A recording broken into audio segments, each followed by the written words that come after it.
กินยากกินชามาชิกอดเอาแล้วกอดคอมาป้อนอันของกินนะนี่มันใกล้กว่านี่นะคนมาใกล้กว่านี่เที่ยงค่ะกอดแอวเข้ามาอยู่ในแห้งครับเอาปัจจุบันย่านคอยหวานว่ามีนั่นมีนี่มีเฉียนมีน้ำข่อยนี่เข้ามาแล้วเจ็บปวดใครละบ่มานะนางมาพี่นะ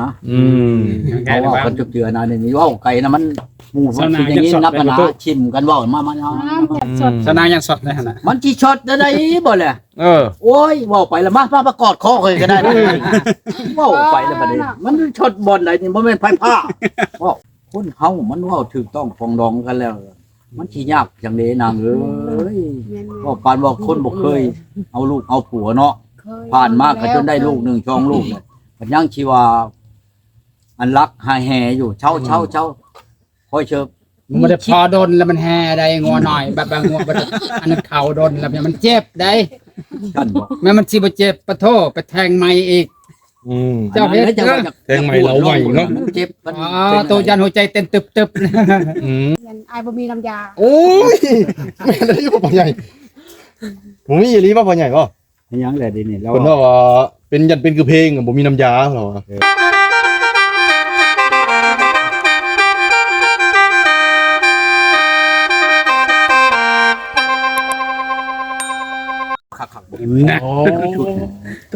มาจะมาได้นอนกันบ่โว้ยสิบ้านอย่างเดียวทั้งหมดตุนอนดีได้กดคอยเอาขับได้โอ้ตะบึดคืนเลยบอกพ่อใหญ่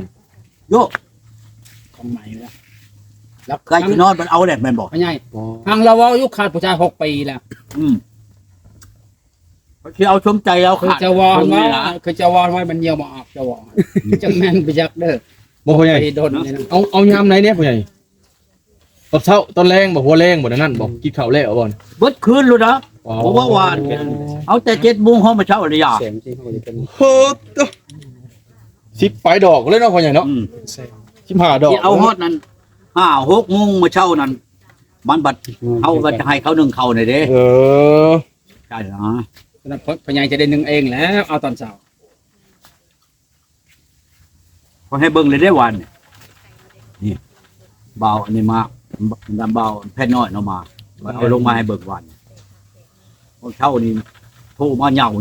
มารถเจ้ามีอะไรเนี่ยค่อยบ่แม่นคนตัวเพราะตามชัดชื่อมียังพ่อใหญ่มีแนวอันโตคุ้มกำเนิดผู้ชายอันกินนั่นแหละ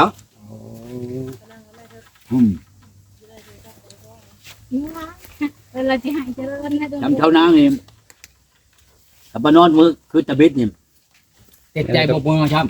บ่เมื่อแม่นางก็มันเฮิงเลยเด้นี่มันเฮิงแหละจักแล้วกันเจ้าชายชนายหันเอาจะบ่ฮู้นะคันเจ้าบ่ใช่ชนายเอาจะเมื่อมันสนิทเลยตุ้ยมาเนี่ยงับความมันนั่งใกล้ๆพ่อใหญ่กันไหนก็ดอกทีนี้ค่อยนั้นจังเว้นค่อยใช้บ่ได้คันกลางคืนนั้นเมื่อชุมรอดค่อยใช้รถโอ้มันมืดแบบเอาเด้อลิ้นจะรัวบ่พ่อใหญ่มันอยู่ในกับเพิ่นว่าทีนี้จันช้ำครับพอทอนปับ1ปัดพอ5 6เทื่อน่ะชาวนางนี่บ่มื้อเอากินแม่นาง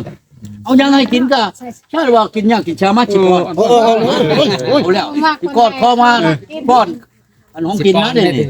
ก็บ่มักกินเอาหมักเอ็มเปิ้ลให้ยังบ่อยากกินเนาะพ่อใหญ่เนาะกินแล้วมันอิ่มเลยนั่นแหละกินคนเบิ่งท้องนะเคยบ่มักกิน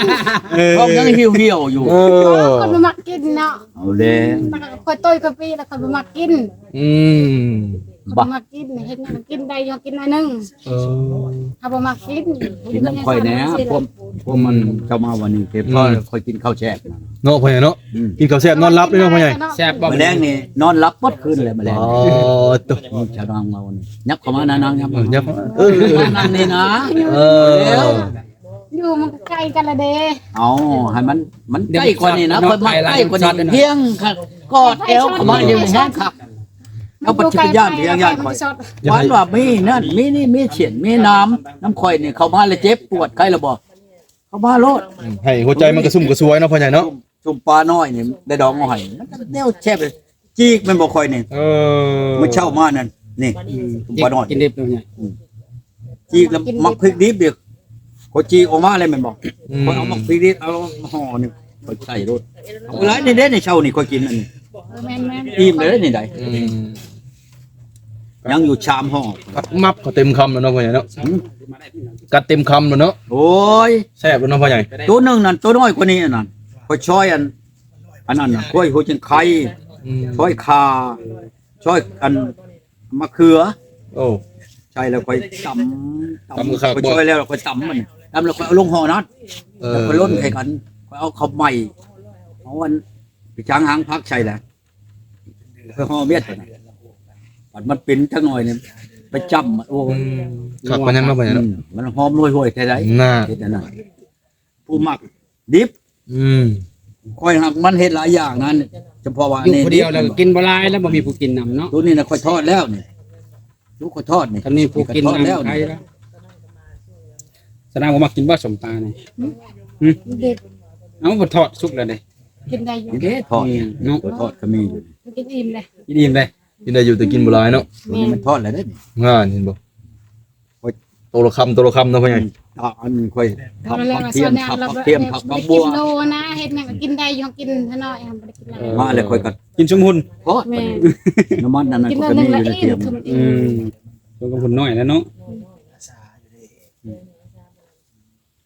เข้าในเฮือนก็คือกัน เอาเลยแล้วคำจังอิ่ม กินอันนึงก็อิ่มแล้วเนาะคนมันเคยกินน้อยบ่ได้กินหลาย หลังคนอ้วนที่ชื่อก็มีได้ อืมบ่ได้กินหยังก็อ้วนบ่พ่อใหญ่ จับเลย ชาวท่านเงียบแล้วเนาะจุมเจ้าบ่ได้ไปหาเลยบ่แล้วเป็นอะไรบ่ เราบ่สบาย จุมเจ้าบ่ได้ไปไกลแล้วบ่เจ้าเจ้าบ่ได้ไปหาเลย เจ้าบ้านนั่นเลยอันเจ้าจะลืมอันนั้นเด้ออันเขาขายให้เจ้าชื่อมาแล้วก็จิเจ๊สิเอาเงินให้ดอก ไม่ยัง บางกอ มันก็ บางกอ บ้านน้อยมี บ้านน้อยนั่นแหละไอ้น้ำฮู้จักเขาเนาะเฮาบ่ฮู้จัก เขามีเหล้ามีกรรมกร โอ้ย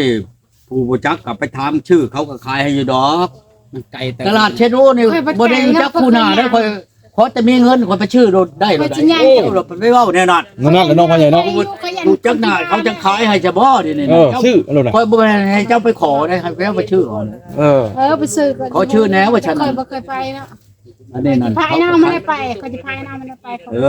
ท่านเบาน้องไปกับพาไป เจ้าก็ดีครับค่อยช่างนะนี่เจ้ามาแล้วชื่อไม้ค่อยนะ โดย ที่ดอก ต้มกินเล่นมั่ง มาพี่นะ อืม คนจุกเจือนะนี่ว่าไก่นะมันหมูมันอย่างนี้นับกันนะชิมกันว่ามานะ สนายังสดได้ขนาด มันจีช็อตได้บ่แหละ เออ โอ้ยว่าไปแล้วมาประกอดคอเคยก็ได้ว่าไปแล้วบัดนี้มันช็อตบอลไหนนี่บ่แม่นไฟผ้าว่า มันก็อายกองเลยเนาะ โอ้ยว่าไปนอกเจ้านั่น อุ้มหนังตักแล้วบ่เนาะ ในนั้นนี่กับข่อยนั่นข่อยบัญชีนอกกอกในตู้ฮะ แม่น แม่นอันนี้บ่ถ่ายคลิปก่อนสนางว่าจะได้ทางใกล้ บัดยาเนาะไปเลิกเนาะนางเนาะ มันเป็น ยังบ่อยู่เฮ็ดอะไรฉันปิดกล้องเลยก็ยังบ่ ไม่ได้คอยยังไม่ได้เป็นเมีย โอ้ยบ่เป็นคนก็สิเอาเป็นดอกเช็ดเบี้ยรถก็ได้นี่ให้เบาอันน้อมนี่เช่นเป็นเมียแล้วอ่ะฉัน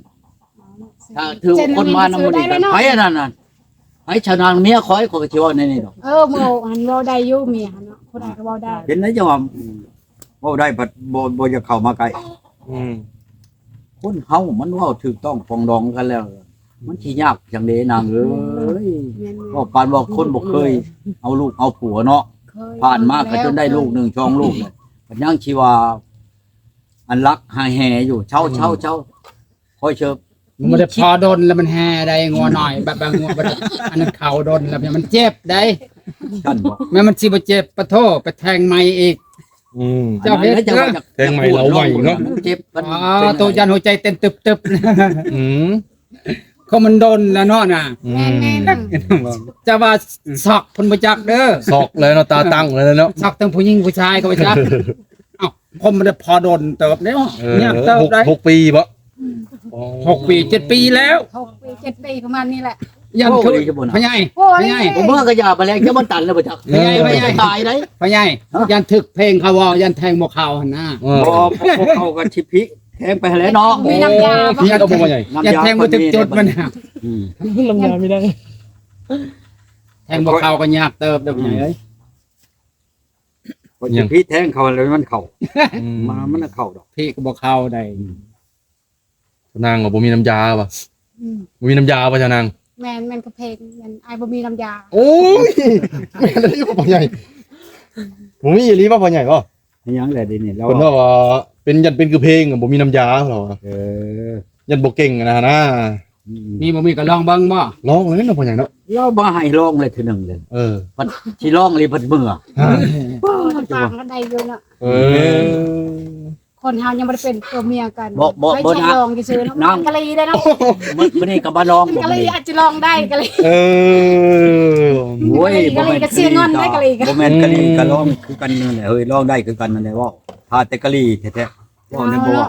เขาเป็นกะลีอาจจะไปลองได้อยู่นี่บ่แม่นกะลีเนาะเฮาก็เข้า อย่ามันแล้วคันเฮาร้องแล้วเขาก็บ่เว้าเดี๋ยวอื่นเขาก็กะลีแต่ก็แล้วแหละเนาะร้องเลยดิ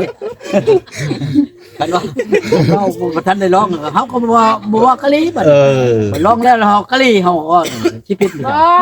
สัญญาบ่ได้เป็นกะลีเนาะสัญญาเป็นคนดีเนาะ โอ้เป็นคนดีนะ เอ้าเป็นคนดีแล้วจังว่ามันเฮาร้องเลยจังเฮาจะเว้าเนาะ ว่าลองกับเขาจุดเจือกันเนาะเขาฮิตคองนี่ โอ้ยเว้าหลายเท่านางเลย งานใน หาแนวแก้ได้ชาวนางนี่เว้ายามใดมายามใดคือกัน เออ คันเฮาจ้อนใจแม่น คน บ่ ใหญ่แล้วเฮาก็ คันมันชาปากก็ใกล้สิแห้งรู้รสอันนี้นั่น เออ เป็น แต่ แต่ น ใหญ่ อน ชาว ดำ นา นี่ก็บ่ เบิ่งโมเจ้าจะนอนหลับฟังเสียงเจ้าจีบเจ้านาง เบิ่งฮะนอนหลับแล้วแงงโมเจ้าฮะ แต่มันฮู้เด้เนาะ จะนอนหลับเห็นบ่ ของบ่อยู่น้ำข่อยมันต้องฮู้คู่แล้วนะเจ้าคือกันแล้วนี่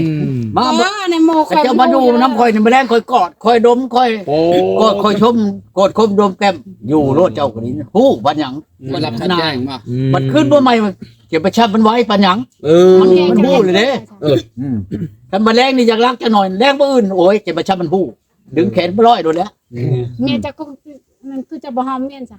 ให้เมื่อจ้ะ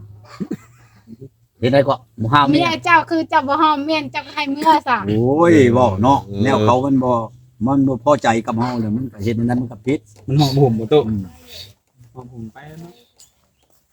ไปเจ้าเห็นโมปกตากบ่มันเคยเห็นโมนะ มั บ่ นบ่เคยเฮ็ดนะบ่เคยเฮ็ด เบิ่งหาไก่จะเบิ่งโมพ่อใหญ่ไก่มันเบิ่งโมบ่เคยเห็นโม มันบ่เคยเห็นเคยเห็นนี่บ่เลย มันบ่เคยเห็นโมบ่ฮะ มันก็จ้องๆ ไก่บ่เคยเห็นโม มันชื่อว่าหยังนั่นแหละ เออ อันควายมันเคยเห็นมัน เบิ่ ชื่อง บ่ฮะมันเบิ่ง ว่า เนาะ หรือว่าหยังมันก็ว่า ไก่บ่เคย แร เห็น งที่เขาไปปลูกพูดแล้วอยู่ในพูดแล้ว มันจนมันกระดาษ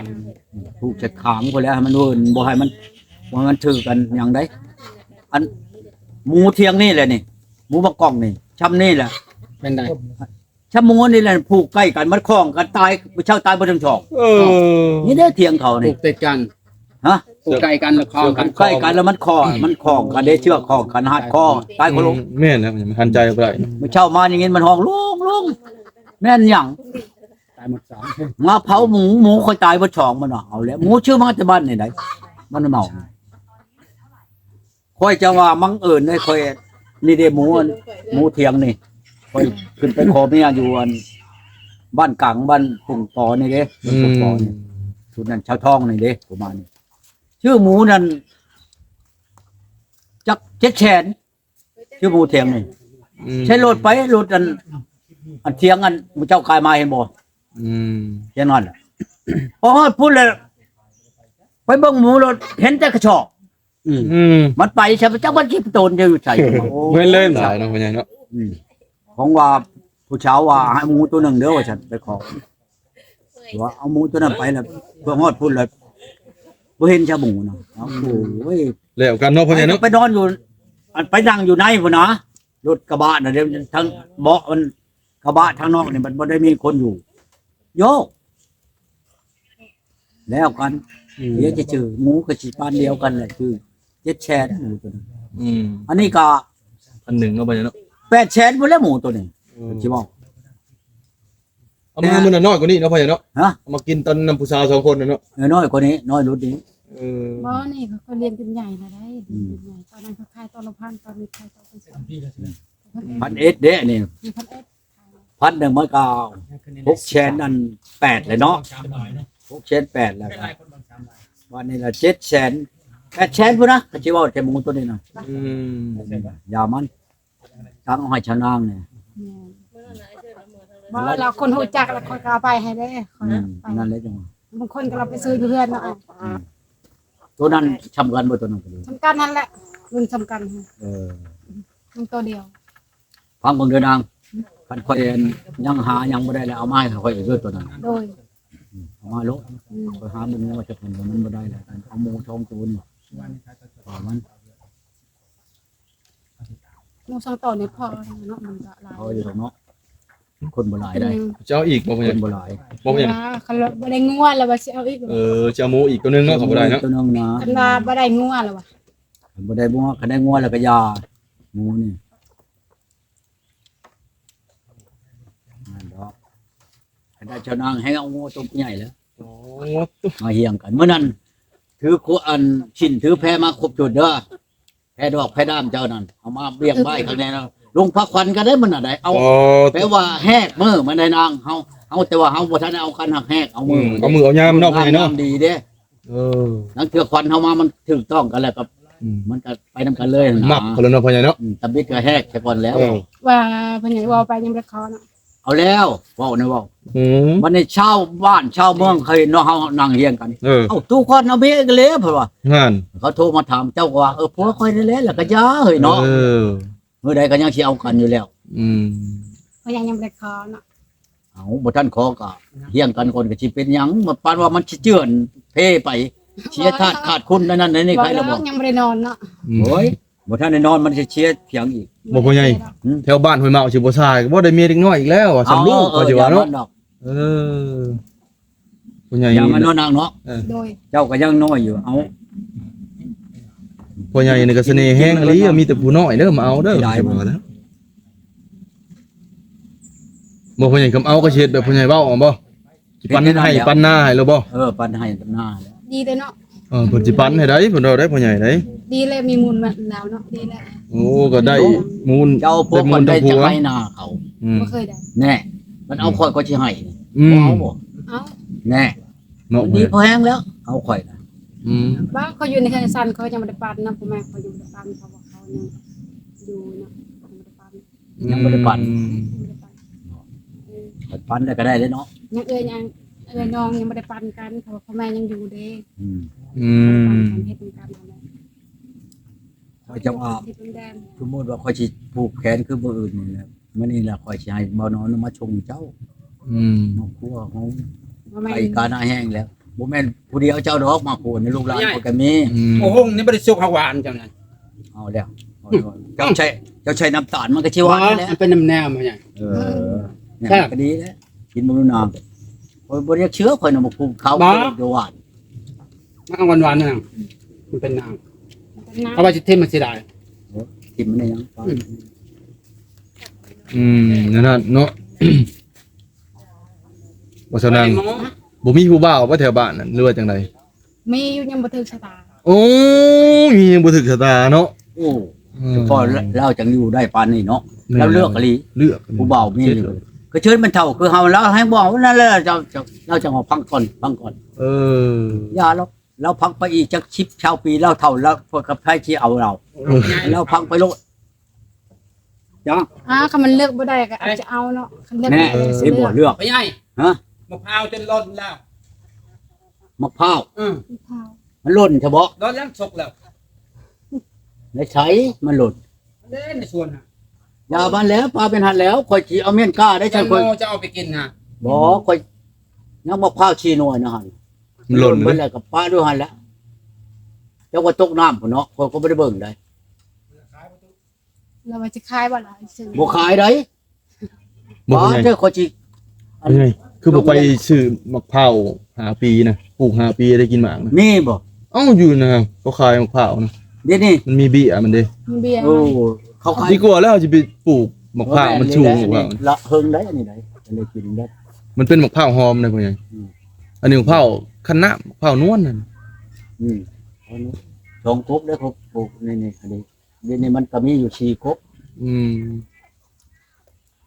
มะพร้าว5ปีเขาเดียวได้กินแล้วพ่อใหญ่ได้กินหมากเลย มันได้ใช้บ่อนเขาขาย จวงเขาขายต้นไม้ต้นหยังกันเด้ มีเนาะ มีเขาบางเทื่อเขามันเบิดเฮาก็สั่งเอาพ่อใหญ่เอามาให้แน่บ่สิ เห็นบ่อนไปอันนั้นในนี่นะอันภาคน้องบัวทองไปเขาปลูกแน่นค่อยๆอันทางเขาอันนั้นเด้ แต่ว่ารุดทางเขาบ้านนั้นหยังเว้ยบ้านพุทธาดนั่นรุดทางเข้าบ้านพุทธาดลงมาเนี่ย